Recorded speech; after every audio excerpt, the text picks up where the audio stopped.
Hey gang, Melissa Hinault here with the Burnout to All Out podcast. I'm a mom of three, corporate burnout that built a secondary six-figure income around my 9 to 5 with little kids. This set me free and allowed me to fire my boss and pursue my wildest dreams. It took grit, persistence, and belief. But now, operating multiple six-figure businesses as an online entrepreneur and business coach, I have become a serial entrepreneur with a passion to inspire more burnouts to take the leap and go all out and live out their dreams. Each week, I'll bring you inspiring all-out guests, lifestyle business tips, and tools to empower you to take the leap from burnout employee to all-out entrepreneur, making your passion your paycheck. If this mom of three, corporate burnout, can go all out, so can you. In this episode, I parallel some of the findings of Napoleon Hill in the Think and Grow Rich book and my own experiences in the past 6 years that have brought me to this day where I actually have chosen not to renew my pharmacy license. What does that have to do with Napoleon Hill?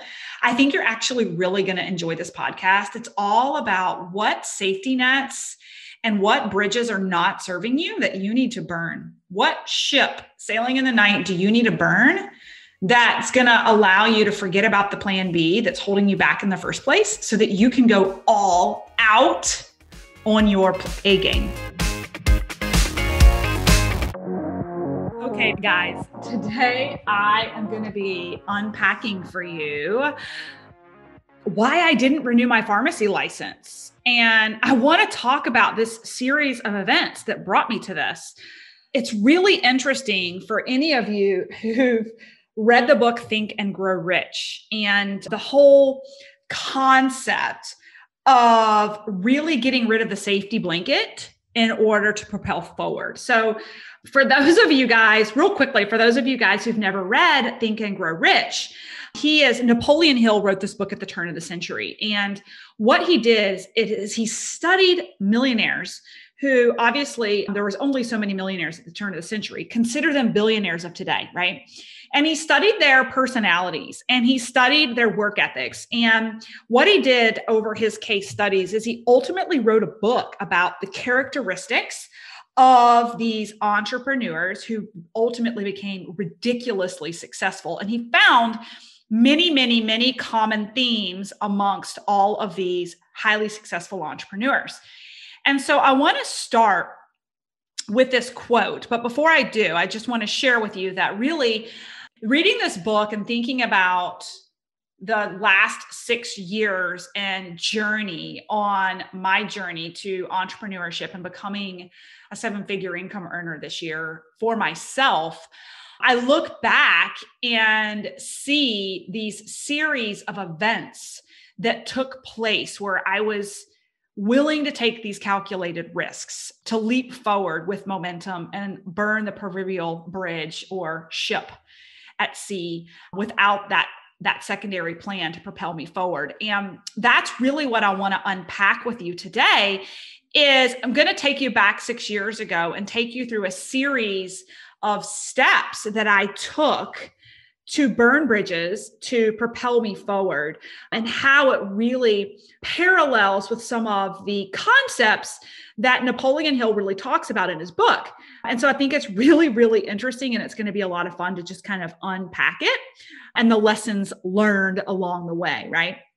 So one of the quotes in the early parts of his book is he says that every person who wins in any undertaking must be willing to burn his ships and cut all sources of retreat.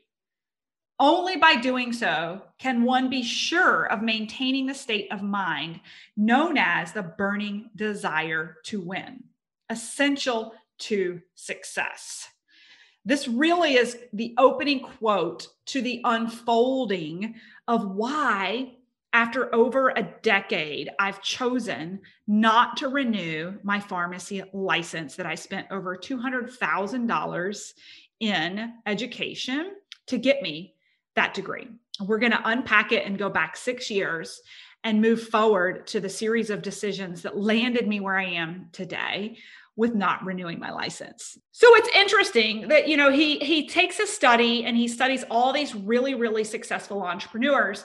And he writes a book about all the common characteristics that make them successful. And the two things I really want to underscore to you as we unpack my story is that, number one, he found in the book that most successful entrepreneurs are willing to take calculated risks.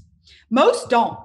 Most they're not willing to fail and pick themselves back up, right? And most people are risk adverse, especially my corporate professionals that have those golden handcuffs. They're comfortably miserable, right? With safety. They feel like it's safe. It's less risky, if you will. Now, number two that he studied is that these really successful entrepreneurs didn't have a plan B. Okay. They burn the bridge and leap with faith. There's another really great book by Bo Eason said, there's no plan B for your A game. Right. And I'm like, I've become so much a motto of this. And you guys, I hope this story really motivates and inspires some of you. But the bottom line is when the bridge is burning behind you or the ship is, burning in the water, you no longer have a lifeline. And so instead of your lifeline pulling you backwards, right, you have momentum propelling you forwards because there's no other option, right? That's the whole concept. So I had to chuckle as I look at my own journey towards millionaire this year and my slow progress towards taking more and more calculated risks with leaps of faith and counting on myself and counting on my business and putting more skin in the game with the success of my business to propel me forward versus safety blankets, right? So let's look at the series of bridges that I've burned over the past 6 years. So number one, I got a predictable safety blanket pharmacy degree that I knew coming out, I could get $100,000, right? That was my safety. Like that was my bridge. That was my ship, right? I knew coming out of school, I could jump right into a good salary. But here's the problem. There's a glass ceiling in pharmacy. You start with a decent salary, but then you go there's very little professional growth in that industry altogether. If you're listening and you're a pharmacist, you know exactly what I'm talking about. So I took a leap of faith as a risk taker. My first little baby risk was leaving pharmacy and leaving my pharmacy practice and doctorate to go into the dark side of corporate America.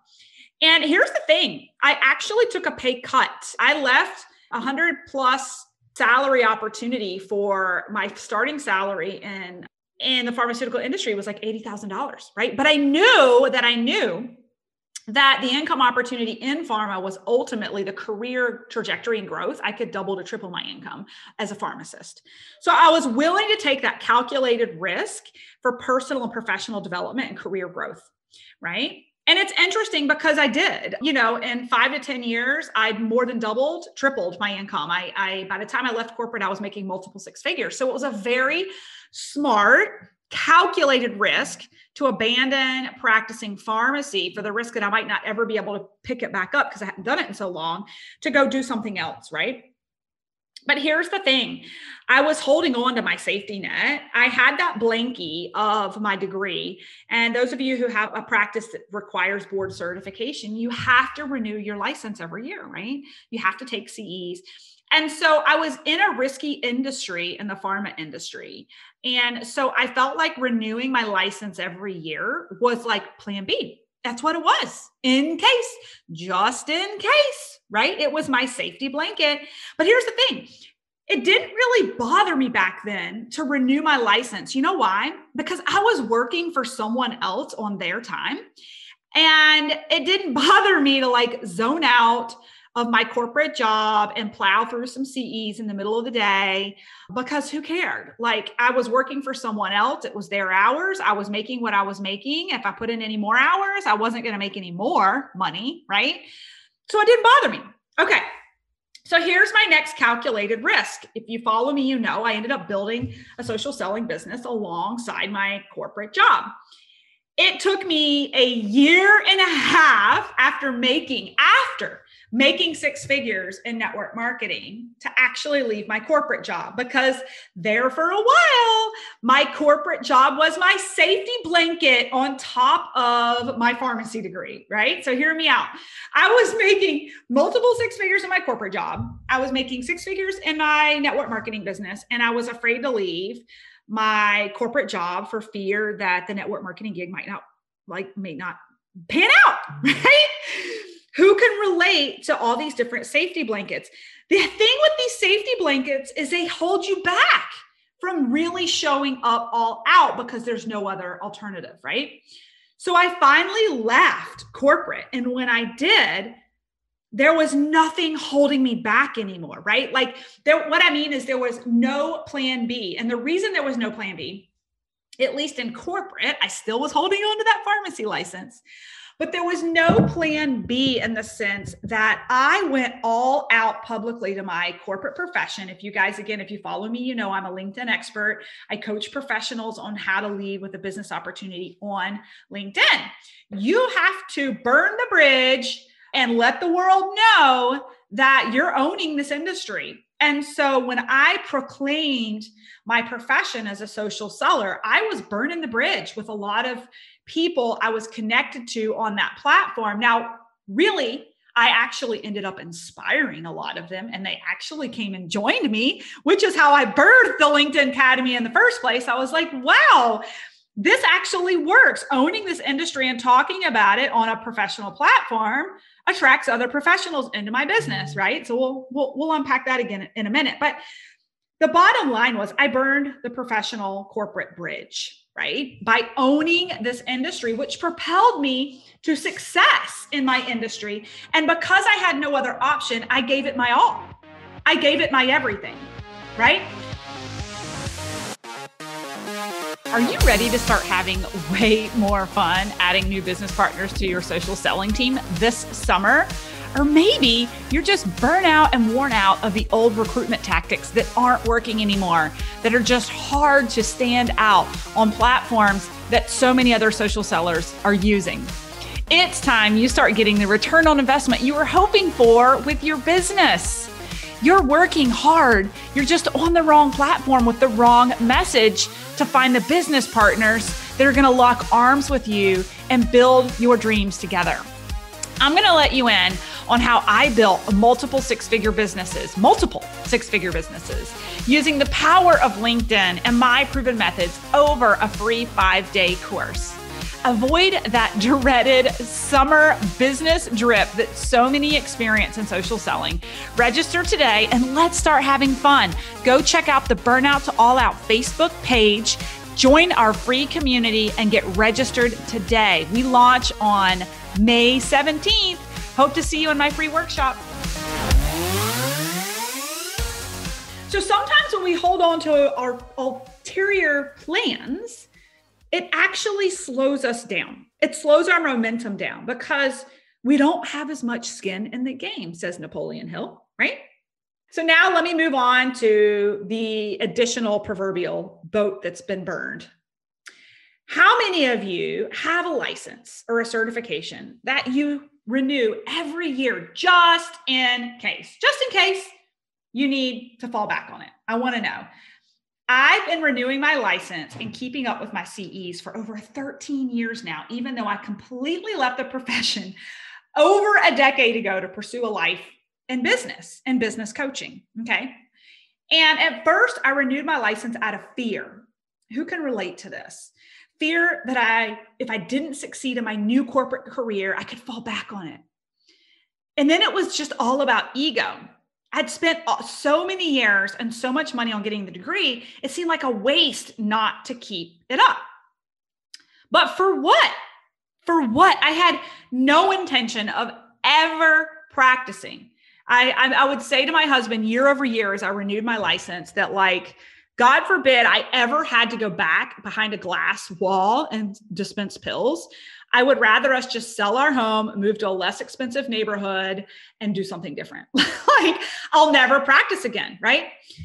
And so what was the real waste what was the real waste was that year over year, I was dedicating 15 hours at a clip and energy to keeping up a license that I could have spent those 15 hours on my business or with my family or doing something else. When I knew in my soul, I was done with practicing pharmacy. Yet year after year, I was cramming in hours of CEs over the holidays and over January and cramming them in February. For what? For what? So the ROI on the CEs versus spending time on my business really came to a head for me this year. We were in the middle of our first launch of the year for my LinkedIn Academy. We were already skyrocketing past 6 figures in 9 days. We'd done over 6 figures in sales. And here I was in January trying to figure out how I was still going to try to get my CEs in around this new business that's projected to do $1 million in sales this year. But here's the thing, guys. This time I wasn't on the corporate paycheck. I wasn't working for someone else. Gut check. I was working for me. And I had to look in the mirror and say, okay, you're in the middle of a really successful launch. You're providing a lot of people value. Are you going to pull back and cram in these CEs for a career you're never going back to? Or are you going to finally just let that ship burn? Let that ship burn, right? So I could spend 15 hours on those CEs, or I could spend 15 hours on a business that was bringing in more profit in 9 days than a year in a corporate job, a year as a pharmacist. Bottom line, it really hit me square between the eyes this year. What the hell are you holding on to this for? And here's why.